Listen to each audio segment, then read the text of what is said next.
Bienvenue dans l'Écho du Cœur, podcast destiné à éveiller les consciences en abordant l'impact de nos blessures inconscientes sur notre vie. Je suis Marion Magdela, docteure en psychologie clinique, et je vais vous accompagner pendant cet épisode.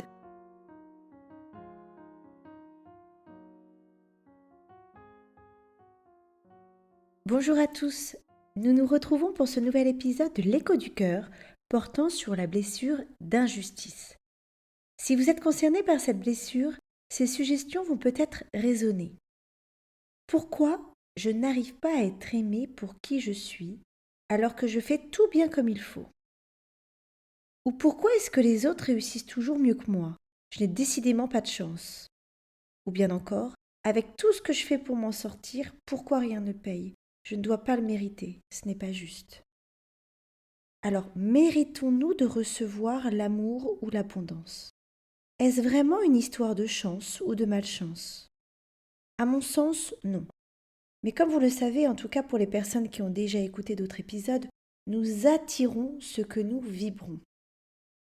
Alors, évidemment, il y a des situations tragiques qui ne peuvent que faire naître un sentiment d'injustice.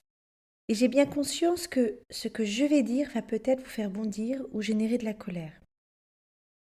Mais si je veux vraiment être cohérente avec ce que je veux transmettre dans ce podcast, je dois bien exprimer ce que je ressens. C'est donc ce que je vous propose dans une première partie de cet épisode.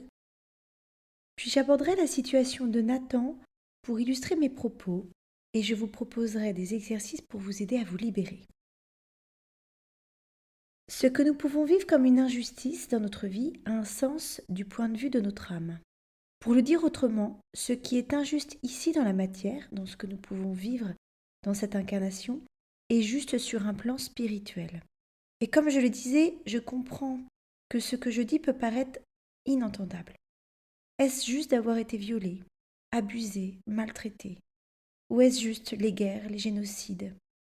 Je me pose bien évidemment ici sur le plan de l'âme. Notre âme s'incarne pour vivre des expériences pour notre évolution. Évidemment qu'il y a des situations abominables, dramatiques et injustes. Mais celles-ci ont un sens, toujours, pour notre âme, pour l'évolution de notre conscience collective. Et c'est par le chaos que nous transformons, que ce soit individuellement ou collectivement. Et notre responsabilité est de nous libérer du poids de ces blessures émotionnelles qui nous appartiennent ou qui appartiennent à nos aïeux. Alors, comment naît le sentiment d'injustice ? Ce sentiment apparaît lorsqu'un enfant ne se sent pas apprécié à sa juste valeur. S'il se sent rejeté, ou s'il sent que ses proches attendent plus de choses de lui, il va nourrir un sentiment d'injustice. Et en grandissant, il va considérer qu'il ne reçoit pas comme il le mériterait. Alors parfois c'est le sentiment inverse. L'enfant peut avoir le sentiment de ne pas être digne de recevoir, de ne pas mériter ce qu'il reçoit de son environnement.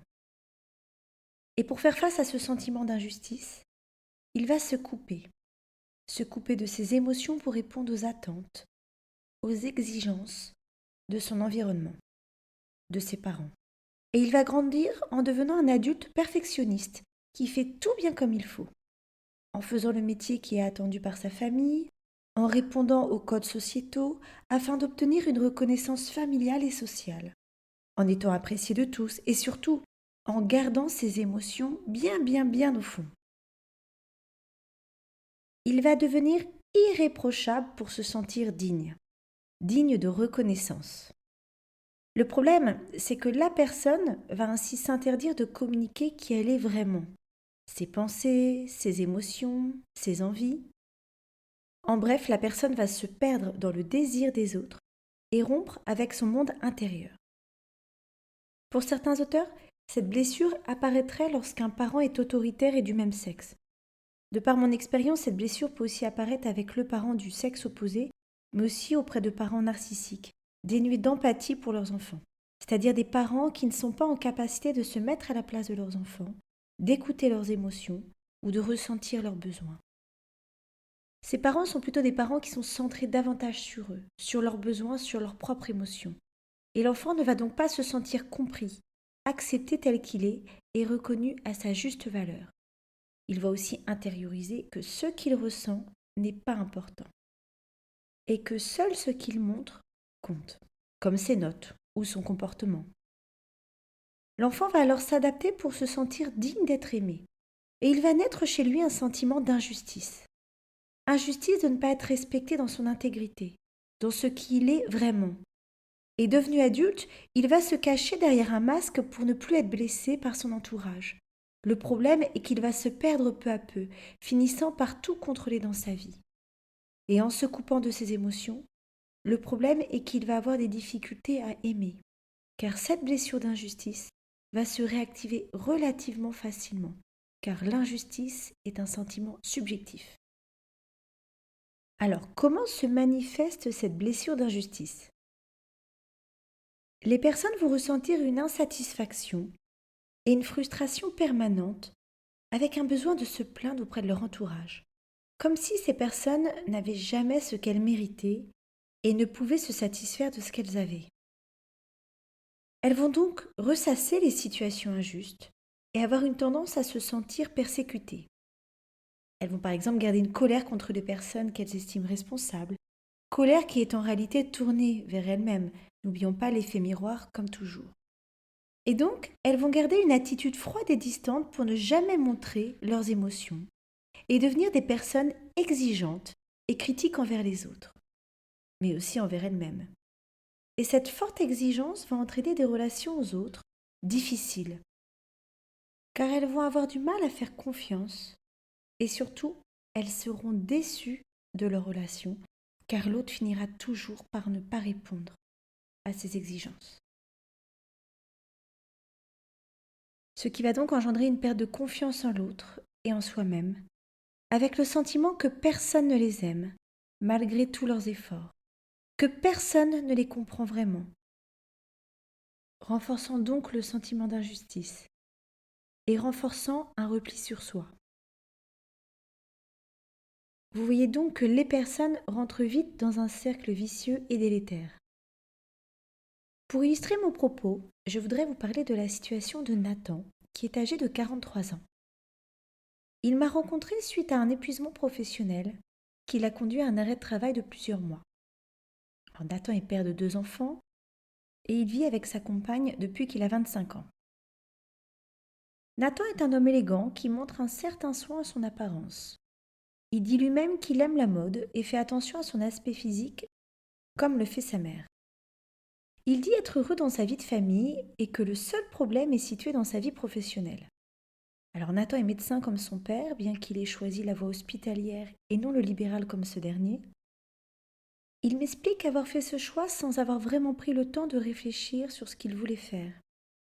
Et comme ce choix faisait plaisir à ses parents, Nathan se sent acculé par son travail, par le poids des responsabilités. Néanmoins, il donne beaucoup de son temps pour ses patients, pour ne rien oublier, tout vérifier, tout contrôler. Il dit avoir du mal à faire confiance en son équipe et a besoin de tout contrôler. Ses exigences envers lui-même et envers les autres sont source de stress et de surmenage. Et il m'explique tout cela sans aucune émotion, de manière automatique, vide. Il dit aussi se sentir moins présent pour ses enfants et sa femme qui d'ailleurs semble s'en plaindre, mais là encore, je le sens distant. Encore une fois, c'est ce côté automatique et vide qui m'interroge. Et j'entends ces mots, raisonnés, mais je ne sens pas son cœur. Je me permets donc de lui faire ce retour sur ce ressenti, et je le sens confus et gêné par ma remarque. Alors, pour résumer, parce que je ne vais pas vous donner l'ensemble des éléments liés à la thérapie de Nathan, mais Nathan a vécu dans un milieu aisé. Son père est médecin de famille et n'a toujours pas pris sa retraite, et sa mère était mère au foyer pour élever ses 3 enfants. Nathan est le dernier de la fratrie. Il a toujours ressenti que son frère aîné était le préféré, qui avait le droit de tout faire sans être inquiété. Il dit que sa mère, au contraire, attendait beaucoup de lui. Il fallait qu'il soit le meilleur au piano, au tennis, mais aussi en classe, alors que son père était plutôt absent en raison de son travail. Il le décrit néanmoins comme un homme doux et courageux. Je ressens beaucoup de colère intériorisée de la part de Nathan. Je sens qu'il se vit comme un bouc émissaire, le bouc émissaire des autres. Au travail, parce que son chef serait instable émotionnellement et il subirait ses sautes d'humeur. Sa femme lui reprocherait de rentrer tard et de ne pas être assez disponible pour les enfants. Et sa mère lui reprocherait de ne pas l'appeler suffisamment, bien qu'il l'appelle 2 fois par semaine. En somme, il ne fait jamais assez bien alors qu'il tente de faire plaisir à tout le monde. En prenant toutes les gardes qu'il peut au travail, bon, en vrai c'est parce qu'il a aussi du mal à dire non, mais aussi en acceptant tout ce que souhaite sa femme, ou en gérant les problèmes de santé de sa mère. Nathan se sent donc injustement traité alors qu'il tente de faire au mieux, et pourtant, il se sent systématiquement rejeté, voire persécuté, notamment par son chef. Nathan a donc appris à s'adapter aux attentes et aux désirs des autres, et pourtant, rien n'y fait. Il se sent injustement malmené. En revenant dans son enfance, je m'aperçois que sa maman était en réalité malmenante, en usant notamment du chantage affectif et de la culpabilisation. Il a donc grandi en ayant le sentiment de faire tout mal, mais aussi de faire du mal à sa mère. Il faisait donc tout pour la satisfaire avec le sentiment que ça ne suffisait jamais. Il reproduit donc cela avec son travail et se sent aujourd'hui acculé, voire déprimé. Il ne se sent pas reconnu à sa juste valeur et en même temps, une part de lui a le sentiment de ne pas mériter d'être apprécié, de ne pas mériter d'être aimé. Je reviens donc sur la question de sa vie de famille, femme et enfant, car je sentais que ce sujet était plutôt complexe. Au fur et à mesure de la thérapie, il pourra exprimer qu'il a fait un choix de raison pour faire plaisir à ses parents. La femme qu'il aimait ne correspondait pas aux attentes de ces derniers, et il a choisi de renoncer à cette femme, par peur d'être rejeté. Et là encore, Nathan n'a pu s'exprimer. Comme s'il n'avait pas le droit d'être qui il souhaitait. Comme s'il ne pouvait pas être pleinement lui. Se couper de ses émotions, c'était donc une manière de se couper de qui il est, de sa vie, pour vivre la vie qui lui permettrait de rester dans le clan familial. Dans le clan, on pense en groupe et non individuellement. Sortir du clan, c'est donc accepter de vivre pour soi, en tant que personne et non en tant que membre du groupe. Il a donc été nécessaire pour Nathan de se détacher du clan familial en acceptant de prendre les décisions pour lui.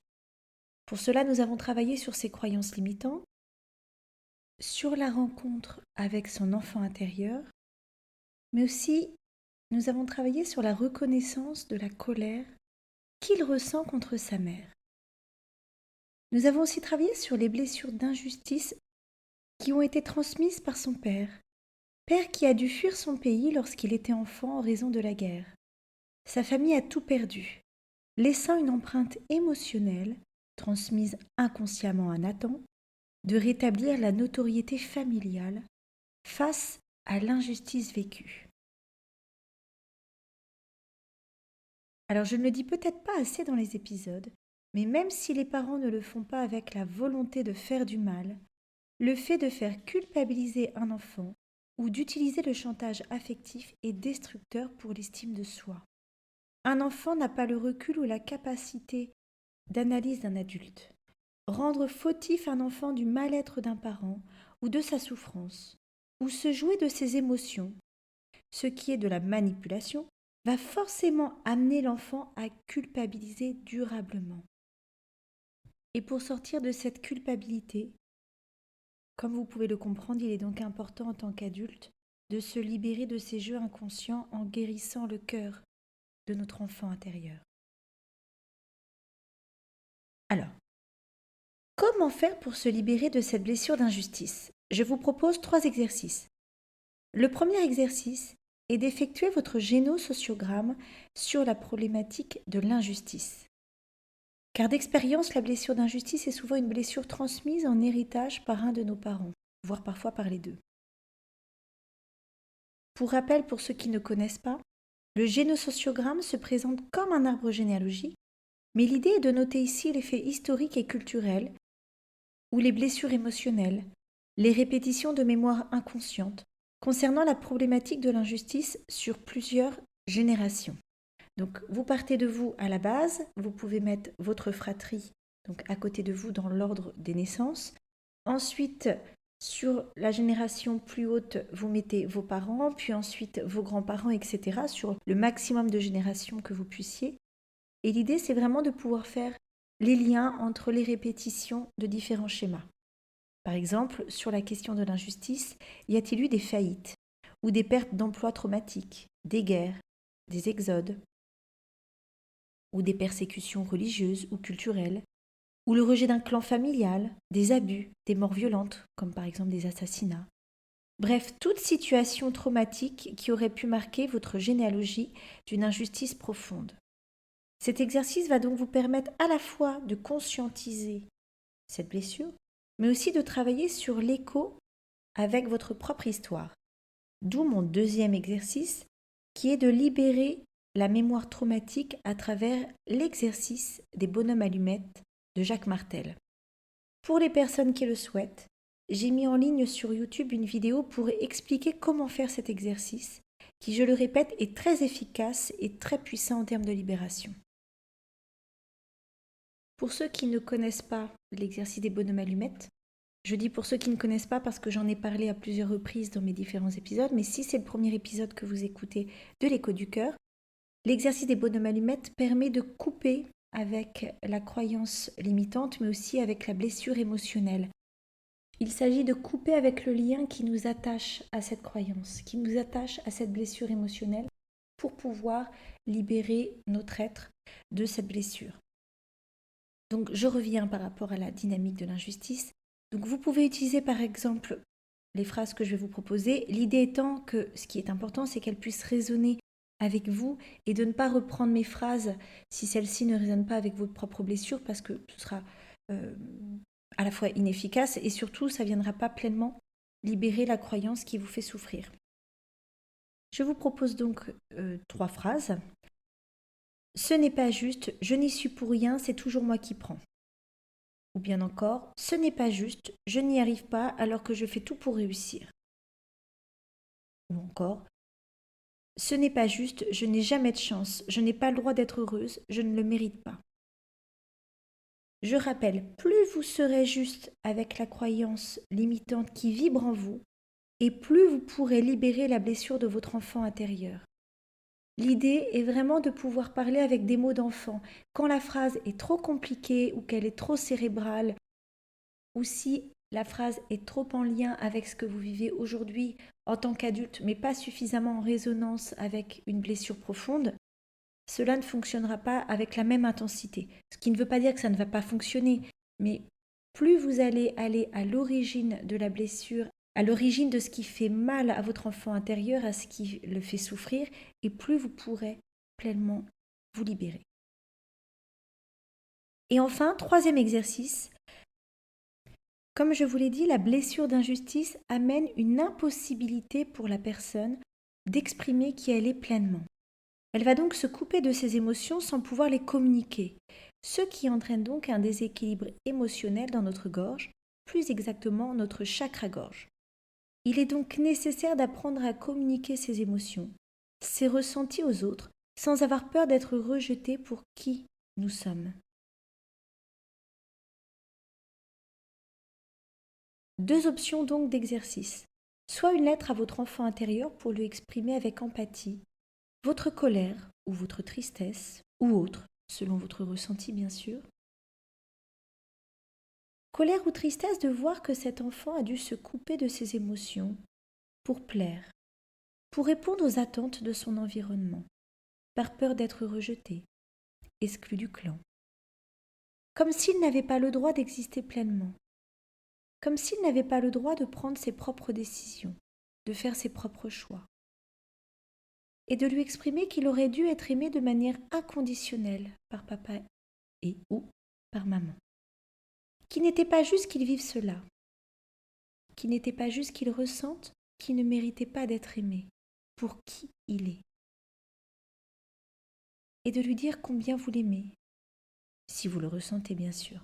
Et si vous ne le ressentez pas, de lui dire que vous savez qu'il est digne d'être aimé, que vous le savez mentalement, en tant qu'adulte, mais que pour le moment, même si vous le savez, que vous n'arrivez pas encore à l'aimer pleinement, parce que vous n'avez pas appris à le faire, et qu'il faut parfois du temps pour apprendre à aimer ou à s'aimer. Vous pouvez aussi écouter l'épisode 2 consacré à l'hypnose pour l'enfant intérieur pour pouvoir rencontrer ce petit être, ce petit moi, pour pouvoir le rassurer et le libérer de cette blessure d'injustice. Car plus vous irez l'écouter avec empathie, plus vous le regarderez avec un amour inconditionnel et plus vous l'autoriserez à exister pleinement pour lui.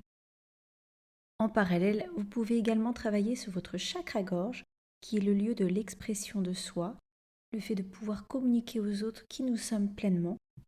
Pour cela, vous pouvez faire un travail de méditation ou également écouter le son âme qui permet d'ouvrir le chakra-gorge. Vous pouvez également chanter ou oser vous exprimer pour que ça puisse également ouvrir votre chakra-gorge. Voilà pour l'épisode 16 de l'écho du cœur, dédié donc à la blessure d'injustice. Je me permets de rappeler que toutes nos blessures émotionnelles peuvent avoir un impact sur notre santé physique et psychologique lorsqu'elles ne sont pas libérées, car nos blessures bloquent notre énergie de vie. Donc n'hésitez pas à prendre le temps de faire ces exercices. Je sais que c'est parfois coûteux en termes d'énergie, en termes de disponibilité, mais je vous assure qu'une fois qu'on arrive à se libérer, la vie devient beaucoup plus légère. Donc si vous le souhaitez, vous pouvez me suivre sur Instagram et découvrir mon livre Les aventures d'Oura à la rencontre des chakras, qui donne des outils concrets pour éveiller la conscience des enfants et également des enfants intérieurs. Et je vous retrouve bientôt pour un nouvel épisode de l'écho du cœur qui portera sur un thème en lien avec notre chakra du troisième œil, toujours pour poursuivre sur le volet des chakras, sur le thème de l'intelligence intuitive et cognitive. Comment suivre notre intuition quand notre mental prend toute la place? Et surtout, n'hésitez pas à partager, à liker et à commenter pour pouvoir soutenir mon travail. Je vous dis à très bientôt.